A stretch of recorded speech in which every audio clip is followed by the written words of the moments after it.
اعوذ باللہ من الشیطان الرجیم بسم اللہ الرحمن الرحیم الحمدللہ رب العالمین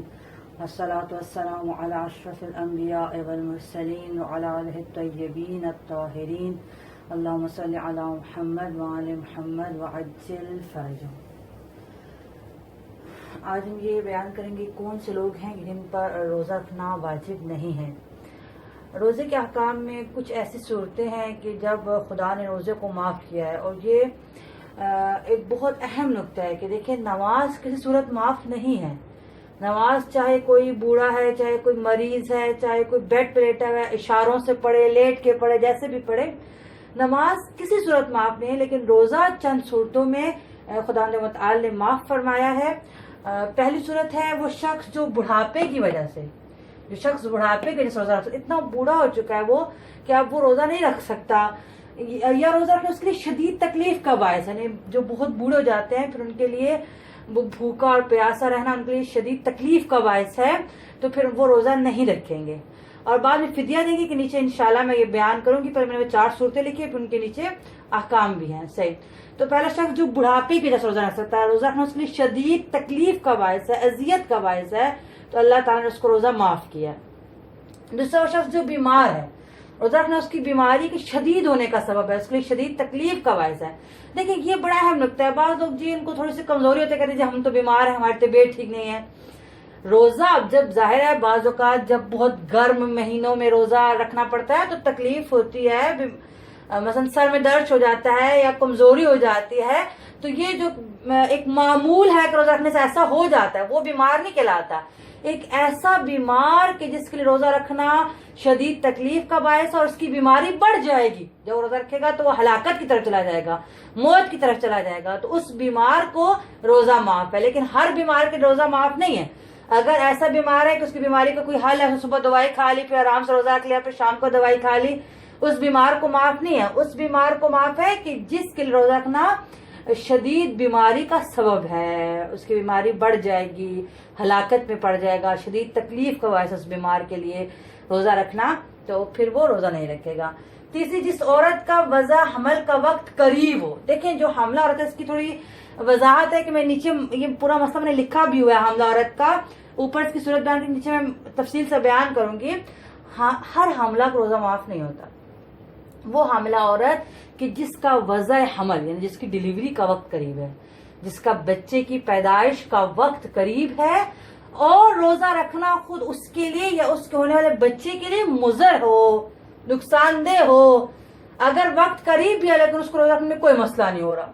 اس کے بچے کو کوئی تکلیف نہیں ہے، بچہ بالکل ٹھیک ہے، روزہ رکھنے سے نہ اس کو کوئی مسئلہ ہو رہا ہے نہ بچے کو کوئی مسئلہ ہو رہا ہے، تو ایسی عورت روزہ نہیں چھوڑے گی۔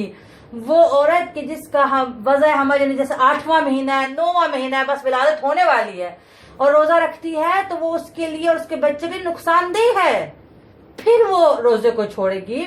اور بعد میں قضا بھی ہے اور فدیہ بھی ہے کہ میں نیچے بیان کروں گی۔ تو ہر حاملہ عورت کو روزہ معاف نہیں ہے۔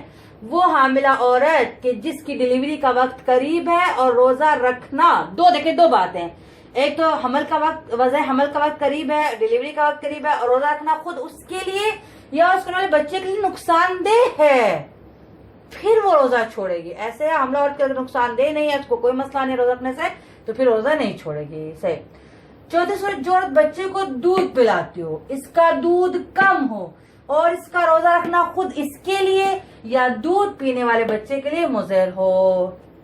دیکھیں اب کتنی بات ہے، ہم دودھ پلا رہے ہیں روزہ چھوڑ دیا، ہم بچے کو فیڈ کرا رہے ہیں روزہ چھوڑ دیا، ایسا نہیں ہے۔ جو عورت بچے کو دودھ پلاتی ہے اس کا دودھ کم ہے، دیکھیں بعض دفعہ ایسا ہوتا ہے کہ اگر اچھی طرح سحری کی جائے، آپ سحری میں دودھ، دہی، کھجور وغیرہ لے لو تو آپ کا دن میں گزارا ہو جاتا ہے، اور نیچے بھی میں بتاؤں گی، اور دن میں بچوں کو بھی فیڈر پلا دیا جائے، کوئی اور ہیلپ لے لی جائے، تو پھر وہ عورت روزہ نہیں چھوڑے گی۔ وہ عورت روزہ چھوڑے گی جس کا دودھ کم ہے اور اس کا روزہ رکھنا خود اس کے لیے نقصان دہ اگر روزہ رکھے گی، یا اس کے دودھ پینے والے بچے کے لیے نقصان دہ ہے، پھر وہ روزہ چھوڑے گی۔ لیکن سائنس صاحب فرماتے ہیں احتیاط واجب کی بنا پر یہ حکم اس وقت ہے جب کہ بچے کو دودھ پلانے کا انحصار صرف اسی عورت پر ہو، جیسے میں نے بھی کہا کہ اگر فیڈر وغیرہ ملا دیا جائے، یعنی اس دودھ پلانے کا پورا بچے کی پوری غذا صرف اسی کے دودھ پر ہے، بچے کی پورے دن کی غذا، پورے دن کی خوراک صرف اسی عورت کے دودھ کے اوپر ہے، اور اگر یہ روزہ رکھتی ہے تو اس کے لیے اور اس کے بچے کو نقصان دہ ہو جائے گا، پھر وہ روزہ چھوڑے گی۔ لیکن اگر بچے کا پورے دن اس کی غذا، اس کے خوراک کا انحصار صرف اس عورت پر نہ ہو معذرت، لیکن اگر بچے کو دودھ پلانے کا کوئی اور طریقہ ہو، مثلا کچھ عورتیں مل کر دودھ پلا رہی ہوں، جیسے پہلے ہوتا تھا خواتین مثلا ایک دوسرے کو بچوں کو دودھ پلاتی تھی، اگر کچھ عورتیں مل کر دودھ پلائیں یا فیڈر کی مدد دی جا سکتی ہو، آج کل فیڈر ہے، فیڈر پلا دیا جائے اگر، اور بچے کے لیے کوئی مسئلہ نہیں ہے، وہ اس کی غذا پوری جاتی ہے، کچھ تھوڑا ماں کا دودھ پی لے، کچھ فیڈر پی لے، تو پھر روزہ چھوڑنے میں اشکال ہے۔ فرماتے ہیں اطاعت واجب کی بنا پر پھر وہ عورت روزہ نہیں چھوڑے گی، کہ جس کا کوئی اور حل ہے، کوئی اور اس کا سولوشن ممکن ہے، پھر وہ عورت روزہ نہیں چھوڑے گی۔ کون سی عورت روزہ چھوڑے گی؟ مثلا میں آپ کو کہا جیسے بعض اوقات صبح سحری میں کر اچھی طریقے سے دودھ دہی لے لیا جائے، کھجور دودھ کو بڑھاتی ہے، کھجور اور دہی دودھ کی مقدار کو بڑھاتا ہے ماں کو، یعنی اس کی ایسی غذا، اگر وہ اتنی طاقت والی غذا سحری میں اور افطاری میں لے کہ پورا دن اس کا آسانی سے گزر جائے، یا وہ کیا ساتھ بچے کو فیڈر پلا دے، یا مثلا کوئی اور خاتون بھی اس کو دودھ پلا سکتی ہے، کوئی حل اگر نکل سکتا ہے تو پھر یہ عورت روزہ نہیں چھوڑے گی۔ وہ عورت روزہ چھوڑے گی جب اور کوئی حل نہ ہو، کوئی اور طریقہ نہ ہو، اور یہ جتنی بھی کوشش کر لے اس کا دودھ بچے کے لیے، اگر یہ روزہ رکھتی ہے تو بچے کو نقصان دہ ہے، خود اس کے اپنے لیے نقصان دہ ہے، اس کے لیے بہت زیادہ مشکل ہے، نہیں رکھ سکتی، تو پھر روزہ چھوڑے گی۔ ورنہ بس صرف یہ کہہ دینا کہ جی میں نے بچے کو دودھ پلانا ہے، یہ سبب نہیں ہے روزہ چھوڑنے کا، صرف دودھ پلانا سبب نہیں ہے، اس کے ساتھ شرائط ہیں کہ جب بچے کے لیے اور کوئی حل نہ ہو، اور جتنی بھی خوراک اچھی لے لے پھر بھی اس کا حل نہ نکلتا ہو، فیڈر سے بھی گزارا نہ ہوتا ہو، پورا بچے کی غذا کا نصاب اس کے اوپر ہے، اور پھر روزہ رکھنا نقصان دہ ہے عورت کے لیے، بچے کے لیے، تو پھر وہ عورت روزہ چھوڑے گی۔ اچھا، یہ جو 4 صورتیں ہیں جب اس میں روزہ چھوڑیں گے، ان 4 صورتوں میں ضروری ہے کہ ہر روزے کے بدلے 1 مد طعام، 1 مد کیا ہوتا ہے میں آپ کو بتا چکی ہوں، 3/4 کلو 750 گرام، جس کو کہتے ہیں 3 پاؤ، کلو میں سے 3 پاؤ، صحیح، 750 گرام کہہ لیں، 3/4 کلو کہہ لیں، وہ ایک ہی بات ہے۔ اتنا وہ گندم یا روٹی یا جو وغیرہ جو ہے وہ فقیر کو دے گا، چاہے وہ بوڑھا ہے، چاہے وہ بیمار ہے، چاہے جس عورت کا وضع حمل کا وقت قریب ہے، وہ عورت جو بچے کو دودھ پلاتی ہے۔ حاملہ عورت کچھ صورتوں میں فدیہ نہیں دے گی، اس کو کہتے ہیں فدیہ دینا، فدیہ دینا، کہ جب وہ روزہ نہ رکھے تو فدیہ دے۔ حاملہ عورت کو نیچے بتاؤں گی کچھ صورتوں میں اس کا فدیہ نہیں ہے، لیکن یہ جو 4 میں نے اوپر بیان کی ہیں، ان 4 میں وہ شخص جو بوڑھا ہے، جو بیماری کی وجہ سے روزہ نہ رکھے، اور جس کا وضع حمل کا وقت قریب ہے، اور جو بچے کو دودھ پلاتی ہے، یہ عورت جب روزہ چھوڑے گی، اور یہ آدمی جنہوں نے بوڑھا یا بیمار جو روزہ چھوڑے گا، تو یہ ہر روزے کے بدلے میں، اگر 30 روزے تھے تو ہر روزے کے بدلے 3 پاؤ گندم یا آٹا یا جو وغیرہ جو فقیر کو دیں گے ہر روزے کے بدلے۔ یعنی 30 روزے ہیں تو 30 جو ہے وہ 3 پاؤ کو آپ ملٹیپلائی کر کے 30 روزوں کے بدلے کا آپ فقیر کو دیں گے۔ اور اس میں کیا کہ آپ ایک فقیر کو بھی دے سکتے ہیں۔ دیکھیں جو روزے کفارہ تھا نا، جو 60 مسکینوں کو کھانا دیا جائے، اس میں ایک ہی مسکین کو 60 مرتبہ نہیں دیا جا سکتا، 60 مسکین ہونے چاہیے جن کو کھانا دیا جائے، کیونکہ وہ ایک روزے کا کفارہ ہے جو توڑتے ہیں روزہ۔ یہ کفارہ نہیں، یہ فدیہ ہے، فدیہ ہے، یعنی کہ یہ ایک جو روزہ نہیں رکھ سکتے اس کے بدلے میں ایک فدیہ دے رہے ہیں۔ کفارہ وہ ہوتا ہے جو آپ نے توڑا اور سزا کے طور پر آپ کو کفارہ دے، وہ سزا کے طور پر ہوتا ہے، فدیہ سزا کے طور پر نہیں ہے، یہ ایک بدل ہے، جو روزہ نہیں رکھ سکتے تو اس کے بدلے وہ یہ کر دے۔ لیکن کفارہ کیونکہ ایک سزا ہوتی ہے، تو جو کفارہ وہ ایک روزے کا 60 مسکینوں کو کھانا کھلانا ہے، اور کیونکہ ایک ہی روزے کا 60 مسکینوں کو کھلانا ہے تو 60 مسکین ہونے چاہیے۔ ایسا نہیں کہ ایک مسکین کو 60 مرتبہ دے دو، نہیں، ایک مسکین کو 60 مرتبہ نہیں دینا، 60 مسکین الگ الگ ہونے چاہیے۔ لیکن یہ کیونکہ ہر روزے کے بدلے صرف 3 پاؤ ہے، تو ایک فقیر کو ایک روزے کے بدلے 3 پاؤ، دوسرے روزے کے بدلے بھی اسی کو دیا جا سکتا ہے، تیسرے روزے کے بدلے بھی، یعنی پورے 30 روزوں کا جو 3 پاؤ بنے وہ ایک فقیر کو دیا جا سکتا ہے، کیونکہ ایک روزے کا نہیں ہے، یہ 30 روزوں کا ہے، تو ایک ہی فقیر کو 30 روزوں کا دیا جا سکتا ہے۔ یہ ہو گیا کہ ان 4 کو کیا کرنا ہے، اپنے روزوں کے بدلے فدیہ دینا ہے، فدیہ دینا ہے ہر روزے کے بدلے۔ اگلا ہم نے بتایا کہ جو شخص بڑھاپے یا بیماری، کون سی بیماری، جو رمضان تک درست نہ ہو، یعنی پورے سال وہ بیمار رہا، صحیح نہیں ہوا، اپنے مرض سے باہر ہی نہیں نکلا، تو جو شخص بڑھاپے یا بیماری کی وجہ سے روزہ نہ رکھے تو قضا واجب نہیں ہے، قضا واجب نہیں ہے، یعنی بوڑھے شخص پر قضا نہیں ہے، کیونکہ اب تو وہ بوڑھا ہو، کب کہاں وہ تو نہیں نا کہ دوبارہ جوان ہو جائے گا، بوڑھا تو جوان نہیں ہوگا نا، اب تو بوڑھا آ گیا کہ اور بوڑھا ہی ہوگا تو اس نے روزے نہیں رکھے تو اس کی قضا نہیں ہے، اس کی قضا نہیں ہے، بس جو اس سے فدیہ دے دیا وہی فدیہ تھا۔ اور اسی طرح وہ بیمار کہ جو اگلا سال رمضان کا آگے لیکن ابھی تک اسی بیماری میں مبتلا ہے، تو جب اس کو موقع ہی نہیں ملا، وہ ٹھیک ہی نہیں ہوا، اس پر بھی قضا واجب نہیں ہے، نہ بوڑھے پر قضا واجب ہے نہ بیمار۔ کون سا بیمار کہ جس کی بیماری اگلے سال تک چلی۔ لیکن حاملہ اور دودھ پلانے والی عورت کے لیے ضروری ہے کہ ان روزوں کی قضا کرے، صحیح؟ یعنی حاملہ عورت نے فدیہ بھی دینا ہے، وہ جس کا وضع حمل قریب ہے، فدیہ بھی دینا ہے، اور دودھ پلانے والی عورت نے فدیہ بھی دینا ہے اور قضا بھی کرنی ہے۔ لیکن جو پہلے دو نا، یہ بڑھاپا اور بیمار، یہ جو پہلی دو صورتیں ہیں، ان پہلی دو صورتوں میں صرف فدیہ ہے، قضا نہیں ہے۔ تیسری اور چوتھی صورت میں فدیہ بھی ہے اور ان روزوں کی کیا کرنی ہے؟ بعد میں قضا بھی کرنی ہے، ان روزوں کی بعد میں قضا بھی کرنی ہے، فدیہ بھی دینا ہے اور روزوں کی قضا بھی کرنی ہے۔ یہ جو تیسری اور چوتھی صورت ہے، یعنی جو جس کا وضع حمل کا وقت قریب ہے اور جو عورت بچے کو دودھ پلاتی ہے، تو ان کو قضا بھی کرنی ہے اور فدیہ بھی دینا ہے ہر روزے کے بدلے۔ اچھا، ایک اور نقطے کی میں وضاحت کر دوں کہ وہ عورت کے جس کا یہ وضع حمل کا وقت قریب تھا، اس پر فدیہ بھی تھا اور قضا بھی تھی، یا جو بچے کو دودھ پلاتی ہے اس پر فدیہ بھی ہے، قضا بھی ہے، اور ایسا اس کے ساتھ اتفاق ہوا کہ اس سال وہ قضا نہ رکھ سکی، اس میں رمضان میں فدیہ تو دے دیا، روزے نہیں رکھے فدیہ دے دیا، لیکن پورے 11 اگلے جو مہینے تھے اس کو موقع نہیں ملا کہ وہ روزہ رکھے، تو اس کو یہ قضا کرنے تھی۔ تو بعض مجتہدین کے نزدیک کیونکہ ضروری ہے کہ اگلا رمضان سے پہلے قضا کرے، اور بعض مجتہدین کے نزدیک مستحب ہے کہ اگلا رمضان سے پہلے کیا کرے؟ اس کی قضا کرے۔ تو اب اگلا رمضان سے پہلے سے قضا نہیں کر سکی، اگلا رمضان آ گیا اور یہ قضا نہیں کر سکی، یہ تیسری چوتھی صورت والے قضا نہیں کر سکی۔ اچھا، انہوں نے اب اس وقت بھی فدیہ دیا تھا نا، کیونکہ روزہ نہیں رکھے تھے، فدیہ دیا تھا۔ اب کیونکہ سال کے اندر انہوں نے قضا نہیں کی تو مجتہدین فرماتے ہیں کہ جو شخص سال کے اندر اپنے روزے کی قضا نہ کرے اور اگلا رمضان آ جائے تو اس کو تاخیر کا کفارہ پڑ جاتا ہے۔ تاخیر کا کفارہ کیا ہے؟ وہ بھی وہی ہے 3 پاؤ گندم یا جو آٹا، جو فدیہ ہے وہی تاخیر کا کفارہ ہے۔ تاخیر کا کفارہ دے کیونکہ اس نے پورا سال گزر گیا لیکن اس نے اپنی قضا نہیں کی۔ تو اب یہ عورت، اگر اس عورت نے سال کے اندر روزے نہیں رکھے تو ایک تو اس نے اپنا فدیہ دیا تھا رمضان میں، جو اس نے نہیں رکھے تھے تو فدیہ دیا تھا۔ دوسرا، اگر اس عورت نے، دودھ پلانے والی عورت نے جس کا وضع حمل کا وقت قریب تھا، اس نے پورے سال کے اندر اگر قضا نہیں کی اور اگلا رمضان آ گیا تو اب ہر روزے بدلے ایک اور 3 پاؤ گندم دے گی، کیونکہ وہ اب اس کا تاخیر کا کفارہ ہے، تاخیر کا کفارہ ہے۔ اچھا، یہ تاخیر کا کفارہ صرف ایک مرتبہ ہی نکالنا ہے، ہر سال نہیں نکالنا۔ اگر اس نے اس سال قضا نہیں کی، پھر اگلا سال آیا پھر قضا نہیں کی، اس سے اگلا سال بھی 2-3 سال وہ بچے کے جو روزے تھے ابھی تک چل رہے ہیں، ابھی تک اس کو ٹائم نہیں ملا، تو تاخیر کا کفارہ ایک ہی دفعہ دینا ہے۔ یعنی اگر 2010 میں بچہ پیدا ہوا تھا اور اس کے روزے چھوٹے تھے، آج 2015 آ گیا، اس کو موقع ہی نہیں ملا، اس نے نہیں کیے قضا، یا موقع نہیں ملا یا سستی کی، جو بھی کیا، تو تاخیر کفارہ ایک ہی مرتبہ نکالنا ہے، ہر سال نہیں نکالنا، صحیح۔ تو اس کو پھر اگر اس نے سال میں روزے نہیں رکھے تو اس کو ایک تو وہ فدیہ جو دیا تھا روزے نہ رکھنے کا، اور ایک یہ تاخیر کا کفارہ بھی دینا ہے کہ اس نے سال کے اندر روزے نہیں رکھے۔ تاخیر کا کفارہ کیا ہے؟ وہ بھی وہی ہے 3 پاؤ گندم یا آٹا ہر روزے کے بدلے، صحیح، یہ بات تو ہوگی۔ اب جی، ہر حاملہ عورت کو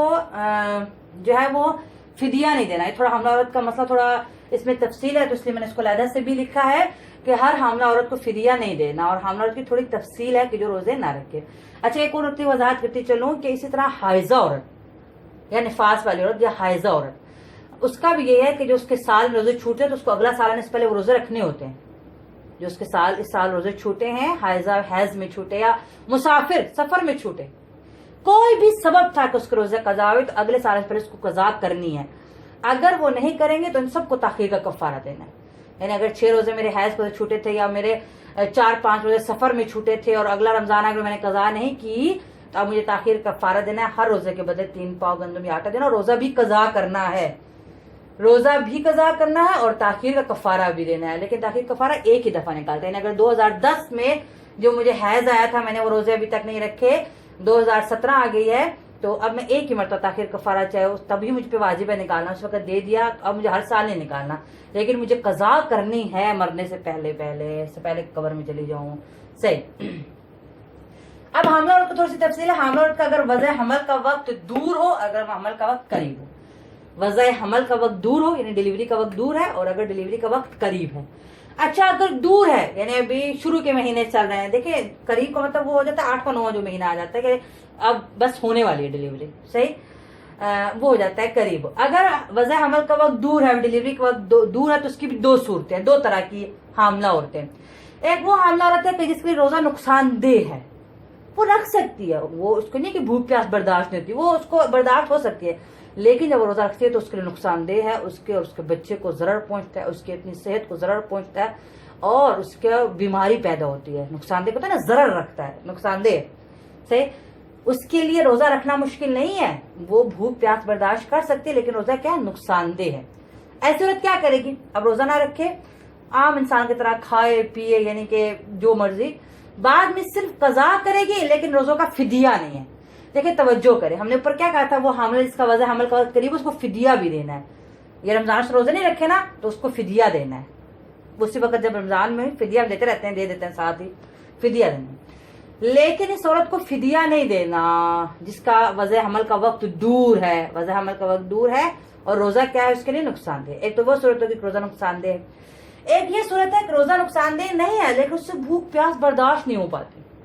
روزہ اس کے لیے کوئی ضرر نہیں، کوئی بیماری، کوئی اس کو ایسا مسئلہ نہیں ہے، لیکن اس کو بھوک پیاس برداشت نہیں۔ کس کی بات ہو رہی ہے؟ جس کا وضع حمل کا وقت دور ہے، اس کی بات ہو رہی ہے۔ ایک وہ حاملہ ہے کہ جس کے لیے روزہ نقصان دہ ہے، جس کا وضع حمل کا وقت دور ہے۔ ان کی دو صورتیں ہیں، ایک وہ حاملہ کہ جس کے لیے روزہ نقصان دہ ہے، اور ایک وہ حاملہ کہ جس کے لیے روزہ نقصان دہ نہیں ہے، لیکن وہ بھوک پیاس برداشت نہیں کر پا رہی۔ صحیح، اب یہ کیا کرے گی؟ یہ صبح اچھے سے سحری کر کے روزہ رکھے، جیسے صبح اٹھتا ہے سحری کرتا ہے، اچھے طریقے سے سحری کرے، روزہ رکھے۔ دن میں جب اس پہ وہ کیفیت طاری ہو کہ بھوک پیاس سے برداشت نہیں ہو پا رہی، تو وہ اتنا کھا پی لے کہ اس کا گزارا ہو جائے، یعنی وہ اس بھوک پیاس کی حالت سے باہر آ جائے، اس کا گزارا ہو جائے۔ اب کیا کرنا ہے اس کو؟ قضا تو ان روزوں کی کرنی ہے، کیونکہ کھایا پیا درمیان میں، قضا کرے گی، اور فدیہ اس کو بھی نہیں دینا۔ جس کا وضع حمل کا وقت دور ہے اس کو فدیہ نہیں دینا۔ اب دیکھیں ان دونوں میں کیا فرق ہے، تھوڑی توجہ کریں۔ پہلی بات تو یہ ہے کہ جن کا وضع حمل کا وقت دور ہے ان کو فدیہ نہیں دینا، صرف قضا کرنی ہے۔ لیکن کیا دن میں وہ کھل کے کھا پی سکتی ہے یا کھا پی نہیں سکتی؟ تو اگر روزہ اس کے لیے نقصان دہ ہے، جس کے روزہ نقصان دہ ہے، اس کو روزہ معاف ہے، نقصان دہ ضرر رکھتا ہے، اس کو روزہ معاف ہے، وہ دن میں آرام سے کھائے پیے، کوئی مسئلہ نہیں۔ لیکن جس عورت کو روزہ نقصان دہ نہیں ہے بلکہ بھوک پیاس برداشت نہیں ہوتی، وہ عام کھا پی نہیں سکتی کھل کے، نہیں، وہ کیا کرے گی؟ وہ صبح سحری کرے گی، دن میں جب اس پہ وہ حالت طاری ہوگی تو وہ اتنا کھائے پیے گی کہ اس حالت سے باہر آ جائے، بس۔ جس کے لیے نقصان دہ ہے وہ تو عام روزہ نہ رکھے، آرام سے کھائے پیے، کیونکہ روزہ اس کے لیے ضرر رکھتا ہے۔ جس کے لیے روزہ نقصان دہ نہیں ہے بلکہ صرف بھوک پیاس کا مسئلہ اس کو برداشت نہیں ہوتی، تو وہ صبح اٹھ کے سحری کر کے روزہ رکھے گی، اور دن میں جب اس پہ یہ حالت طاری ہوگی تو وہ اتنا کھائے پیے گی کہ اس حالت سے باہر آ جائے۔ اور ان دونوں کو، جن کا وضع حمل کا وقت دور ہے، ان دونوں کو صرف قضا کرنی ہے، فدیہ نہیں دینا۔ لیکن جس کا وضع حمل کا وقت قریب ہے، میں اوپر بتا چکی ہوں تیسری صورت میں، اس کو قضا بھی کرنی ہے، ہر روزے کے بدلے فدیہ بھی دینا ہے۔ جس کا وضع حمل کا وقت دور ہے اس کو فدیہ نہیں دینا، صرف قضا کرنی ہے۔ جس کا وضع حمل کا وقت قریب ہے اس کو قضا بھی کرنی ہے اور فدیہ بھی دینا ہے۔ جس کا وضع حمل کا وقت دور ہے وہ اس طرح روزہ نہیں چھوڑے گی، پہلے دیکھیں گے کیا روزہ نقصان دہ ہے یا بھوک پیاس برداشت نہیں ہوتی۔ اگر روزہ نقصان دہ ہے پھر تو روزہ نہ رکھے، آرام سے کھائے پیے، کیونکہ روزہ اس کے لیے ضرر رکھتا ہے۔ اور اگر روزہ نقصان دہ نہیں ہے، جس کا وضع حمل کا وقت دور ہے، روزہ نقصان دہ نہیں، بھوک پیاس برداشت نہیں ہوتی، تو صبح سحری کر کے روزہ رکھے گی، اور دن میں جب وہ حالت طاری ہو گئی تو وہ اتنا کھائے پیے گی کہ اس حالت سے باہر آ جائے۔ اور اس سے تقریباً یعنی اس طرح نہیں کہ کھلا عام کھائے پیے، اس طرح نہیں کرے گی۔ جس کے لیے وضع حمل کا وقت دور ہے اور روزہ کیا ہے، نقصان دہ نہیں ہے بلکہ بھوک پیاس برداشت نہیں ہوتی۔ جس کا وضع حمل کا وقت قریب ہو اور روزہ اس کے لیے یا اس کے بچے کو نقصان دہ، وہ آرام سے کھلا کھائے پیے گی، اس کو کوئی مسئلہ نہیں ہے۔ اور ان میں فرق یہ ہے کہ جس کا وضع حمل کا وقت قریب ہے اس کو قضا بھی کرنی ہے اور فدیہ بھی دینا ہے، اسی وقت رمضان میں فدیہ بھی دینا ہے اور بعد میں اس کو قضا بھی کرنی ہے۔ لیکن جس کا وضع حمل کا وقت دور ہے اس کو قضا تو کرنی ہی کرنی ہے لیکن فدیہ نہیں دینا۔ ہاں اگر اس سال میں روزے نہ رکھے پھر تو عام جیسے جس پہ روزے واجب اور اس روزے نہیں رکھے پھر تو فدیہ تاخیر کا کفارہ جو ہے وہ تو چاہے وہ یہ عورت ہو، چاہے یہ عورت ہو، چاہے حاضہ ہو، چاہے مسافر ہو، چاہے نفاس والی عورت ہو، چاہے جو بھی جس کے اوپر قضا روزہ تھا اور اس سال کے اندر قضا نہیں کی، تو ہر شخص پر کہ جو سال کے اندر قضا نہیں کرتا اور اگلا رمضان دیتا تو اس پر تاخیر کا کفارہ پڑ جاتا ہے۔ ہر روزے کے بدلے 3 پاؤ گندم یا آٹا یا جو وغیرہ اس کو دینی ہوتی ہے۔ خدا نے تعالیٰ نے صحیح سمجھ سے اس پر سے عمل کرنے کی توفیق عطا فرمائے۔ الحمدللہ رب العالمین۔